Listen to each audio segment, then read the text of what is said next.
The first thing he noticed wasn't the horse. It was the stillness. Out in the wide Wyoming dusk, nothing was ever truly still. Wind brushed through dry grass. Insects hummed in the fading light, and the restless shifting of animals carried through the open land like a quiet language. But tonight, as Caleb Turner pushed open the creaking door of his stable, something felt wrong.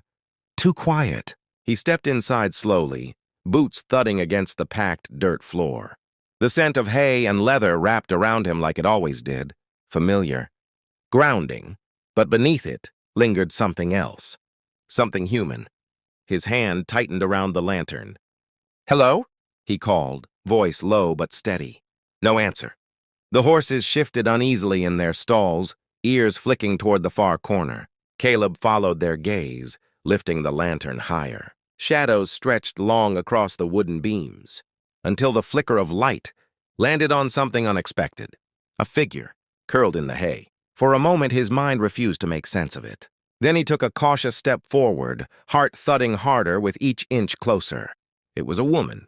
Young, maybe mid-20s, her dark hair spilled loosely around her shoulders, tangled with bits of straw. Her clothes were worn, dusty, travel-stained, and torn in places, but it wasn't just that.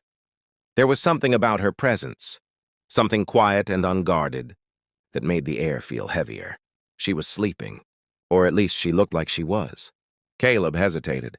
Out here, strangers didn't just appear in your stable, and when they did, it usually meant trouble. But she didn't look like trouble. She looked exhausted.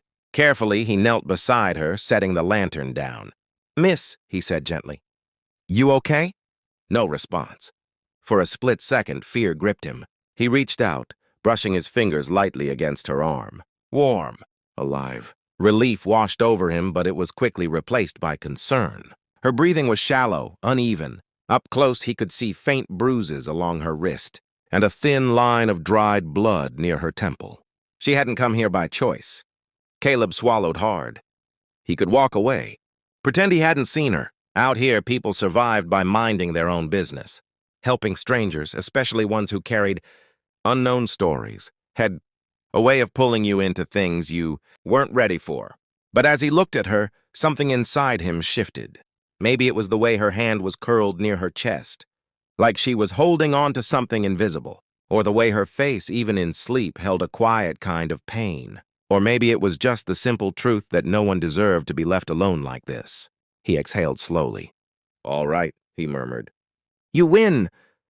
When she woke, it wasn't to fear. It was to warmth. Soft light filtered through the window, and for a moment, she didn't recognize where she was. The scent of clean linen replaced the dust she'd grown used to. Her body ached, but the sharp edge of panic she'd been carrying for days had dulled. She sat up quickly. "Wrong move!" Pain shot through her side, and she winced, gripping the edge of the bed. "Easy." The voice startled her. She turned sharply, eyes locking onto a man leaning against the doorway. Tall, broad-shouldered. His expression was cautious but not unkind. "Who are you?" she demanded, her voice rough. "Caleb," he said simply. "This is my place." Her gaze flicked around the room again, piecing things together. "You brought me here?" "You were in my stable," he replied. "Didn't seem right to leave you there." Silence stretched between them. She studied him carefully, as if weighing something invisible. "Why?" Caleb shrugged lightly. "Didn't figure you were there for the scenery." That almost earned him a smile. Almost. Instead, she looked away, her guard rising again. "I didn't ask for help." "Didn't say you did," he replied. "But you needed it." Her jaw tightened. For a moment, it seemed like she might argue. Then something in her posture softened, just slightly. "Thank you," she said quietly, the words sounding unfamiliar on her tongue. He nodded once. "You got a name?" She hesitated. "Ayanna." He didn't press further. "All right, Ayanna," he said. "There's food in the kitchen when you're ready. And you're safe here." Safe. The word hung in the air like something fragile. She wasn't sure she believed it. But for the first time in a long while, she wanted to. Days passed. Ayanna stayed, not because she fully trusted Caleb, not yet, but because she had nowhere else to go. She kept to herself at first, moving quietly through the house like a shadow. But Caleb didn't push. He gave her space, offered food, and spoke only when necessary. It was a kind of kindness she wasn't used to. Most people either demanded answers or offered help with strings attached. Caleb did neither. And slowly, almost without realizing it, she began to relax. She helped around the ranch, feeding horses, mending small things, doing whatever she could to repay a debt she felt but didn't know how to name. One evening, as the sun dipped low across the horizon, they sat outside in silence. "You don't have to stay," Caleb said suddenly. She glanced at him. "You want me to leave?" "No," he replied. "Just saying, you've got a choice." Ayanna looked out at the open land, the endless stretch of sky. Choice. It was a word that felt heavier than it should. "I didn't have much of one before," she admitted. He waited. She took a breath. "They were going to take my land," she said quietly. "My family's said it didn't belong to us anymore. When we refused," her voice faltered. "Things got worse." Caleb's expression darkened, but he didn't interrupt. "I left," she continued. "Figured if I stayed, I'd only bring more trouble to the people I care about." Silence settled again, thicker this time. "You running from them?" he asked gently. She nodded.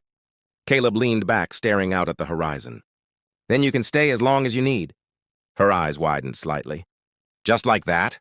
"Just like that." "Why?" she asked again, softer this time. He thought about it. "Because someone should have done the same for me once," he said. She didn't ask more. But something shifted between them that night. Something deeper than gratitude. The trouble came anyway. It always did. 3 men rode in just past noon a week later. Dust trailed behind them like a warning, their expressions hard and purposeful. Ayanna saw them first. Fear hit her like a wave. "They found me," she whispered. Caleb stepped out onto the porch, his jaw tightening. "Stay inside." "No, I've got this." But she knew he didn't. Because this wasn't just about her anymore. The men dismounted, their boots heavy against the ground. "We're looking for someone," one of them said. Caleb crossed his arms. "Ain't seen anyone worth mentioning." The man smirked. "Funny, we heard different." Ayanna's heart pounded. She could run. Slip out the back, disappear again. But then what? Another stable. Another night of fear. Another life of running. She looked at Caleb standing there alone, and something inside her made a choice. She stepped out. "I'm here," she said. Caleb turned sharply. "Ayanna?" "It's okay," she murmured. The men grinned. "There you are." They stepped forward, but Caleb didn't move aside. "She's not going anywhere with you," he said.